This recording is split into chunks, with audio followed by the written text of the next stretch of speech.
Hello everyone, আসসালামু আলাইকুম। আদি রান্নাঘর ইউটিউব চ্যানেলে সবাইকে স্বাগতম। আর আজকে আপনাদের দেখাবো কিভাবে আমি একদম ঘরোয়া পদ্ধতিতে একদম পারফেক্ট ঝরঝরে পোলাও এবং রোস্ট রান্না করি, একটু ঝাল ঝাল চিকেন রোস্ট, সেটাই আজকে আপনাদের সাথে শেয়ার করব। আর এই মজাদার চিকেন রোস্টটা যারা খেতে চান অবশ্যই খুব ঘরোয়া মশলা দিয়ে, আর বাহির থেকে মশলা কিনে আনতে হবে না, নিজেরা ঘরোয়া মশলা দিয়ে অনেক টেস্ট করে রান্না করতে পারবেন।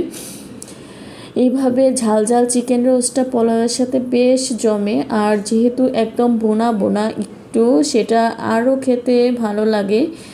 এই তো আমি রেসিপিতে চলে আসব, আর এই তো আপনাদেরকে পরিবেশন করে দেখালাম। আমি রোস্টটা রেডি করে নিব। সেই রোস্টটা রেডি করে নিচ্ছি। এখানে আমি মুরগির মাংস নিয়ে নিয়েছি হাফ কেজি, 1 কেজি পরিমাণ। আর পেঁয়াজ কুচি, টমেটো, একটু কাঁচা টমেটোটা লাগবে। আর এইদিকে আমি মশলা একটু হলুদ দিয়ে যেহেতু ঝাল চিকেন রান্না করব, মুরগির মাংসটা একটু বড় বড় পিস করে নিয়েছি। আর একটু বড় পিস করে নিলেই এটা একটু দেখতে সুন্দর হয়। আর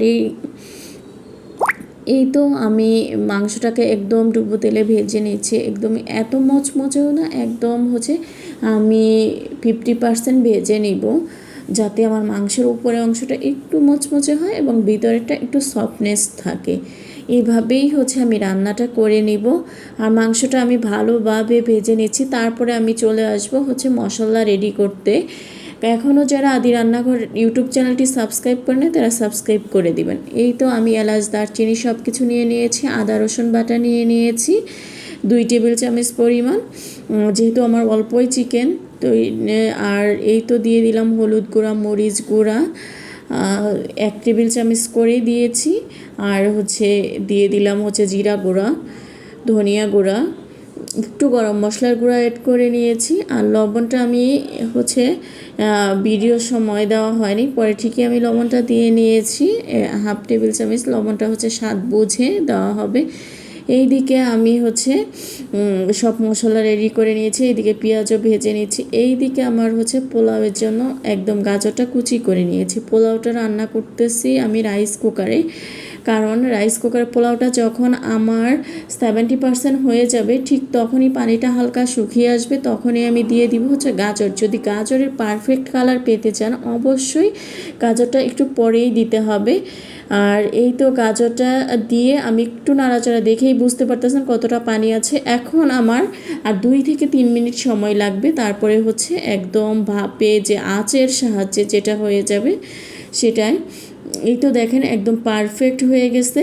আর এই দিকে আমি পোলাওটা নামিয়ে নিচ্ছি। একদম দেখেই বুঝতে পারতেছেন কতটা ঝরঝরে হয়েছে। আর এই রকম ঝরঝরে পারফেক্ট পোলাও বেশ মজা হয়।